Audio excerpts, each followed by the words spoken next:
Salut les amis, alors aujourd'hui je vais vous parler d'un temple dédié à tous les fans de la marque Apple et il s'agit de l'Apple Museum.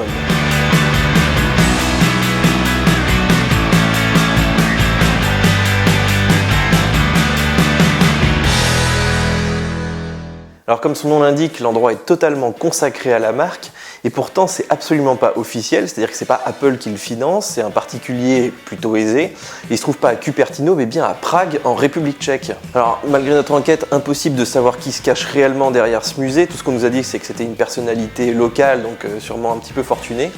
Et l'initiative n'est pas du tout mercantile puisque la plupart des bénéfices donc, seront reversés à une association caritative. Alors quand on est arrivé, on était un petit peu surpris de voir tous ces logos Apple, toutes ces marques de produits partout.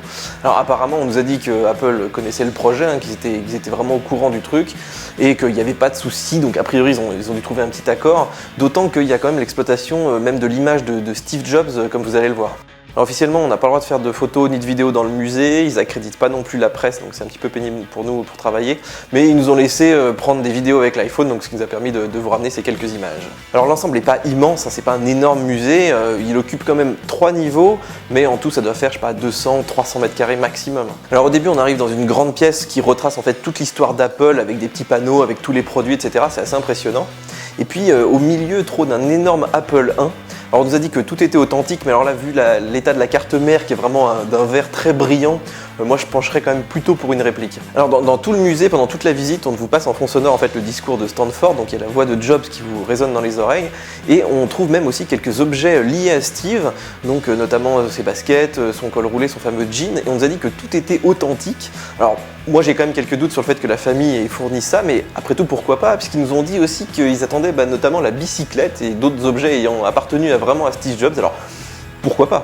Alors dans le reste des pièces, on retrouve toutes les machines créées par Apple, il y a même la période Next, il y a le fameux cube de Steve Jobs, et ce qui frappe vraiment, c'est l'état dans lequel sont toutes ces machines, elles sont même pas jaunies, on a vraiment l'impression qu'elles sortent de la boîte. Alors on retrouve évidemment l'Apple II, l'Apple III, toute la période des Mac SE classiques, etc. Il y a aussi tous les quadras, les G3, les G4, les G5, les iMac, on retrouve évidemment tous les accessoires Apple, il y a aussi tous les iPods, il y a même les iPhones. Alors nous, quand on est allé, les iPhones, il en manquait quelques-uns, il manquait les derniers, mais on nous a assuré que tout allait être mis à jour petit à petit en fonction des sorties. Alors on trouve aussi des accessoires qui sont assez rares, comme cette palette graphique qui date de 79, qui se branchait sur l'Apple II. Il y a aussi l'appareil photo numérique d'Apple, le Mac du 20e anniversaire, le Newton. Alors on regrette juste qu'ils n'aient pas affiché en fait des petites descriptions des produits type fiche Wikipédia, parce qu'on ne connaît pas vraiment l'historique de la machine, son année de production, et c'est un petit peu dommage. Si on n'est pas vraiment fan d'Apple, on est vite un peu perdu. Alors une fois que la visite est terminée, vous pouvez aller surfer sur le web, ils ont mis des petits iPads à disposition, alors ça plaît beaucoup aux enfants. Vous pouvez aussi aller boire un petit Apple Café, donc au bar, qui propose aussi de la nourriture, donc à l'image de Steve. Alors là je vous ai ramené le sucre, mais tout est étiqueté Steven comme Steve Jobs, évidemment c'est végétarien. Et puis au niveau goodies, il n'y a pas grand chose. Alors moi j'ai juste trouvé une petite carte de visite comme ça aux couleurs d'Apple, mais c'est vrai qu'il n'y a pas de goodies Apple, ils aimeraient bien en mettre, ils nous ont dit que c'était en discussion, donc j'imagine pour des questions de droit, mais il faudra sûrement attendre quelques mois, voire quelques années, le temps que Apple donne son aval. Voilà, alors j'espère que ce petit reportage vous aura donné envie d'aller à l'Apple Museum. En tout cas moi je suis ressorti, j'étais vraiment ravi, il y avait des produits que j'avais jamais vus de ma vie, et puis tout ça rassemblé au même endroit, c'est assez fabuleux. Et en plus ça se trouve à Prague. Alors Prague, si vous n'êtes jamais allé, c'est une ville absolument fantastique. Il y a beaucoup de choses à voir, à faire, à manger pour un petit week-end prolongé.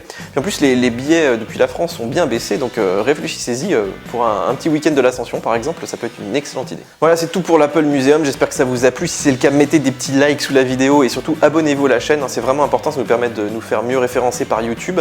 Et puis nous on se retrouve évidemment sur Mac Forever avec plein de news, plein de tests et puis aussi d'autres vidéos. Ciao ciao!